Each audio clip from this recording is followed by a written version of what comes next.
Selam aleikum hoxh, rrobat në vjerse I kam gjetë me gjak, çka me bam me to?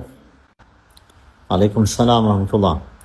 Gjëja e parë, nëse nuk keni fakte për çështjet e magjisë, se unë jam vetëm kur t'jesh I bindur me ndërmarr diçka, jo vetëm thjesht me paragjykime.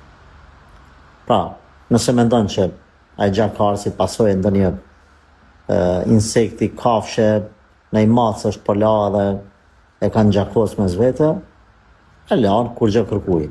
Nëse veç dyshon, edhe je I bindur se nuk ka ndodhur për arsye t'jashme pra të macave edhe të kafshëve, atëherë fryni qishës ujë, lexoj 7 herë surën Fatiha, pastaj 3 herë ose 7 surën Ikhlas, kul huwallahu ahad, pashtu 3 herë ose 7 herë kul a'udhu birabbil falak, edhe kul a'udhu birabbin nas, gjithashtu 3 ose 7 herë.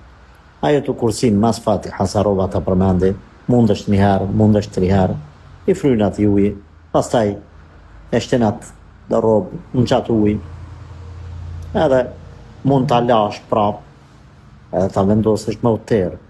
Mos I bani mos I stërzmadhani ma shumë se sa çka duhet të gjëra. Merrni sebepet, rrini në stop me adhurime, e jo veç me pyet hoxhën ose me u kthy tek Kurani, vetëm kur keni frikë dhe këso situata, por kur rrini në stop me lexim të Kuranit, me ndëgjim të dersave, me abdes, me namaz e tjerë, ndihma Allahut është gjithmonë me ju.